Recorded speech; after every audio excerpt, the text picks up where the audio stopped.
दोस्तों, ब्रजमंडल के दो प्रमुख शहर मथुरा और वृंदावन, एक भगवान श्री कृष्ण की जन्मस्थली और दूसरी वो जगह है जहाँ किशोरावस्था में श्री कृष्ण ने अपनी लीलाएं की थी। वृंदावन सिर्फ श्री कृष्ण की लीलाओं ही नहीं बल्कि राधा कृष्ण के प्रेम व रास लीलाओं की वजह से भी भक्तों में काफ़ी लोकप्रिय है। पूरे साल मथुरा और वृंदावन में हजारों भक्त श्री कृष्ण व राधा रानी के दर्शन के लिए आते हैं, लेकिन कृष्ण जन्माष्टमी के समय ये संख्या लाखों में पहुंच जाती है।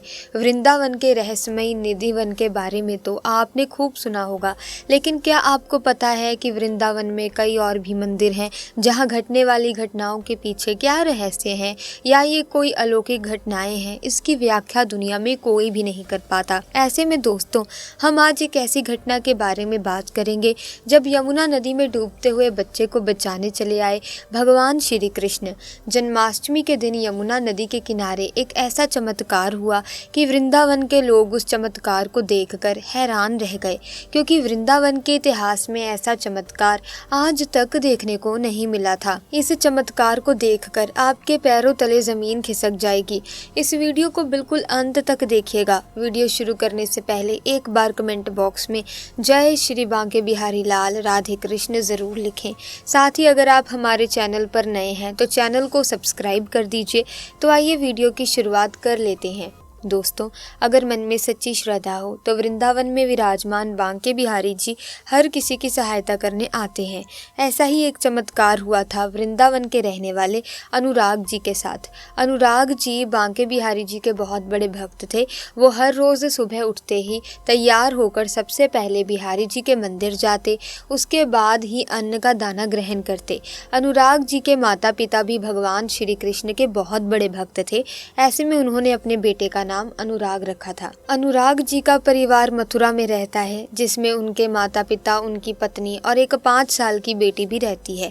अनुराग जी की मथुरा में एक फल की दुकान है, जिससे उनका और उनके परिवार का खर्च बहुत ही अच्छे से चल जाता है। अनुराग जी हर पर्व में अपनी पत्नी के साथ यमुना स्नान करने वृंदावन जरूर जाते थे। पहले तो यमुना में स्नान करते, फिर बिहारी जी के दर्शन कर वापस घर लौटते। हर बार की तरह अनुराग जी अपनी पत्नी के साथ वृंदावन के लिए निकल रहे थे।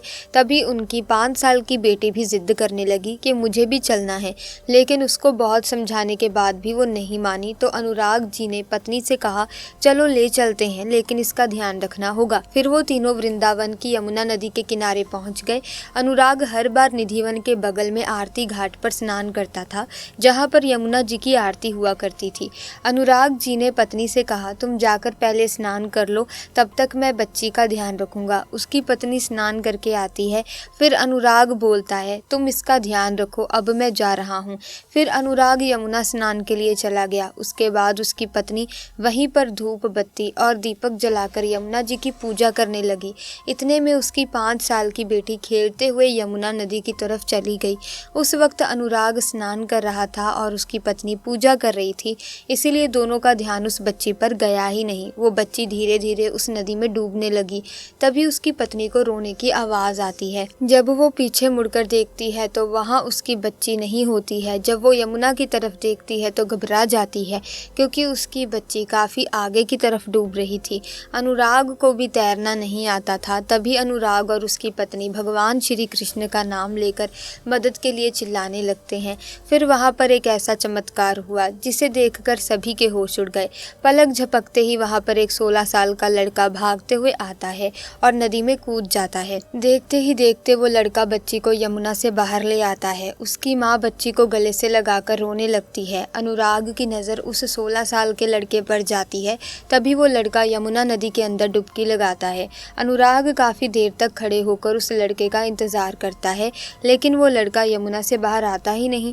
अब अनुराग समझ चुका था कि ये लड़का कोई साधारण लड़का नहीं था। वो स्वयं साक्षात बांके बिहारी जी थे, जो मेरी बेटी को बचाने के लिए आए हुए थे। उसके बाद वो खुशी मन से बांके बिहारी के मंदिर जाते हैं और बांके बिहारी जी का धन्यवाद करते हैं। धीरे धीरे चमत्कारी घटना पूरे वृंदावन में फैल जाती है।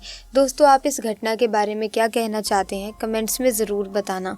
इसी के साथ दोस्तों, एक अन्य घटना भी मैं आपको बताने वाली हूँ, जो कि बहुत ही दिलचस्प और चमत्कारिक है। दोस्तों, ये घटना घटित हुई प्रभास नाम के व्यक्ति के साथ। प्रभास प्राइवेट कंपनी में नौकरी करता है। प्रभास एक बड़े ही लंबे समय से श्री कृष्ण का भक्त है और उनकी पूजा अर्चना करता आ रहा है। एक दिन प्रभास ने अपने ऑफिस के कुछ मित्रों के साथ श्री कृष्ण के धाम वृंदावन जाने का निर्णय लिया। प्रभास के सभी मित्र भी इस बात से सहमत हो गए। वो कुल 14 लोग थे। प्रभास ने सभी के लिए एक छोटी बस मंगा ली थी जिसमें 14 लोग बड़े ही आराम से बैठ सकते थे। प्रभास 2 दिन बाद अपने मित्रों के साथ रात को लगभग 10 बजे वृंदावन के लिए रवाना हो गया। उन सभी का सफर 5 से 6 घंटों का होने वाला था। वो सभी बड़े ही भक्ति भाव से बांके बिहारी की जय जयकार व भजन गाते हुए आगे बढ़ रहे थे। देखते ही देखते उन सभी ने अपना आधा सफर पूर्ण कर लिया था। उसके बाद भी सभी का भक्ति भाव बांके बिहारी के लिए कम नहीं हो रहा था। उस समय प्रभास की बस एक सुनसान रास्ते से गुजर रही थी। दूर दूर तक एक भी व्यक्ति नहीं था। प्रभास को बस के ड्राइवर ने बताया कि यहाँ कुछ चोर लुटेरे रहते हैं जो कि रात में जा रही गाड़ियों को रोककर लूटपाट करते हैं। सभी ये सुनकर काफी भयभीत हो गए। सभी ने बस के खिड़की दरवाजे बंद कर लिए। बस वृंदावन के कुछ किलोमीटर पहले यमुना नदी के पास पहुंची थी। तभी अचानक बस का टायर फटने की आवाज आई। टायर फटने के बाद बस यमुना नदी की तरफ चली गई और जाकर एक पत्थर से टकरा गई। ड्राइवर ने नीचे उतरकर देखा तो एक लोहे की बड़ी कील टायर में घुसी हुई थी जिसके कारण टायर पंचर हो चुका था। सभी बहुत ज्यादा डर गए थे। उन्हें भरोसा हो गया कि ये उन्हीं लुटेरों का काम है। सभी तुरंत बस में चढ़ गए और खिड़की दरवाजे फिर से बंद करके बांके बिहारी को याद करने लगे। तभी वहां 2 लुटेरे बस का दरवाजा तोड़कर अंदर घुस गए। ड्राइवर ने उन्हें रोकने का प्रयास किया तो उन्होंने ड्राइवर को धक्का मारकर बस से नीचे फेंक दिया और सभी के पास से कीमती सामान लूटने लगे। सबसे पीछे बैठा हुआ प्रभास बांके बिहारी लाल को याद करता हुआ मदद की गुहार लगा रहा था। कुछ ही देर में लुटेरे सभी से कीमती सामान लूटकर भागने लगे। तभी वहां एक अनजान व्यक्ति भागता हुआ आया और उन लुटेरों को रोककर सामान लौटाने को कहने लगा।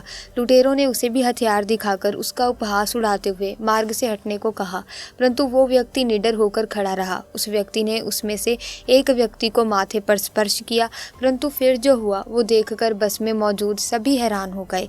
लुटेरा व्यक्ति के स्पर्श मात्र से ही जमीन पर गिर गया और उसके हाथ पैर अकड़ गए। ये देखकर दूसरा लुटेरा बहुत ही ज्यादा डर गया और सारा सामान छोड़कर वहां से भाग खड़ा हुआ। फिर ड्राइवर ने उस अनजान व्यक्ति से कहा कि बस तो यमुना नदी की तरफ चली गई है। इस पर अनजान व्यक्ति ने उत्तर दिया कि आप यहीं इंतजार करें, मैं किसी को सहायता के लिए लेकर आता हूँ। सब सोचने लगे कि सुनसान रास्ते के बीच ये व्यक्ति को कैसे बुलाकर लाएगा। सभी बस के अंदर बैठे उस व्यक्ति का इंतजार करने लगे और किसी को पता नहीं चला कि कैसे सभी की आंखें लग गईं। कुछ 30 मिनट के बाद प्रभास की आंख खुली। उसने उस बस से नीचे उतरकर उस व्यक्ति को ढूंढने का प्रयास किया, परंतु उससे वहां कोई नजर नहीं आया। तभी उसकी नजर बस पर पड़ी जो बिल्कुल रोड पर खड़ी हुई थी और उसका पंचर भी ठीक हो चुका था।